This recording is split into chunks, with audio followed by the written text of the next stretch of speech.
श्री गुरुदेव दत्त. श्री स्वामी समर्थ. नमस्कार स्वामी भक्तांनो, अपेक्षा आहे तुम्ही सुखी व समाधानी आणि आनंदी असाल. आज आपण कथा ऐकणार आहोत. सोलापुरात स्वामींचा वास्तव्यास असलेला काळ. श्री स्वामी समर्थ मोहोळ गावातून निघाले आणि सोलापुरात प्रकट झाले होते. सोलापूरला आल्यानंतर ते रामभाऊ गुर्जर यांच्या घरी वास्तव्यास होते. स्वामी दत्त मंदिरात बसलेले असताना गावकरी त्या ठिकाणी दत्तदर्शनासाठी येत होती. त्यामध्ये चिंतोपंत टोळ दर्शनास आले होते. तेव्हा त्यांचे स्वामींकडे लक्ष गेले. हे कोणी भिक्षार्थी असावेत असे समजून ते त्यांच्याकडे बघताच निघून गेले. स्वामींकडे त्यांनी दुर्लक्ष केले होते. दुसऱ्या दिवशी परत ते मंदिरात आले तेव्हा परत स्वामींची दिव्यमूर्ती त्यांनी पाहिली व त्यांच्या मनात आलं, हे मोठे सिद्धपुरुष असणार. तेवढ्यात स्वामी म्हणाले, आम्ही सिद्धपुरुष असो किंवा नसो, तुला काय करायचे आहे, तू आपल्या मार्गाने जा.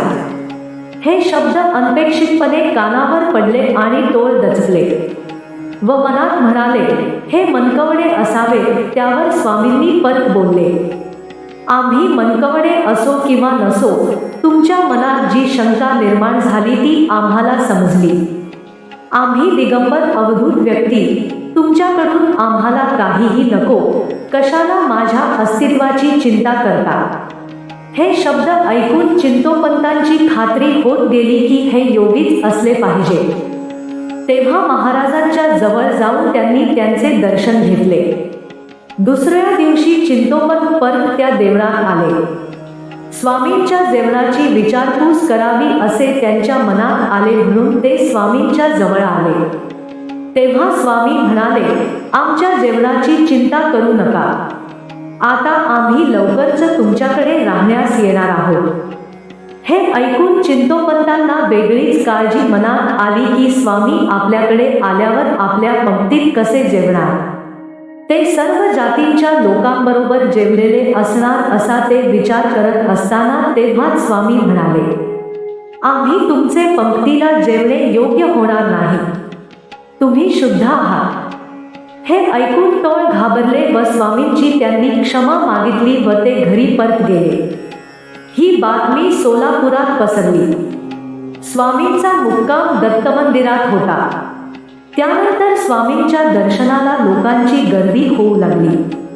स्वामी सोलापुरात एका ठिकाणी जास्त काळ राहत नव्हते, पण स्वामी जास्त वेळ ते दत्त मंदिरात असायचे. एकदा सोलापुरात दुष्काळ पडला व पाणी पुरवठा करणारा सिद्धेश्वर तलाव कोरडा झाला होता. सर्वजण दत्त मंदिरात आले व स्वामींच्या चरणावर लोकांनी विनवणी केली की, स्वामी, सिद्धेश्वर तलावात पाणी नाही, काहीतरी करा व लोकांचे जीव वाचवा. स्वामी तलावाकडे गेले. काठावर उभे राहिले व हात वर करून आकाशाकडे पाहत त्यांनी वरुणराजाची प्रार्थना करू लागले. आणि थोड्या वेळाने आकाशात ढग जमा झाले व पाऊस पडू लागला. स्वामींचा हा चमत्कार पाहून लोकांनी त्यांचा जय जयकार केला. अशा तऱ्हेने लोकांवरील दुष्काळाचे सावट स्वामींनी दूर केले. धन्यवाद. तुम्हाला ही कथा कशी वाटली हे कमेंट करून नक्की सांगा.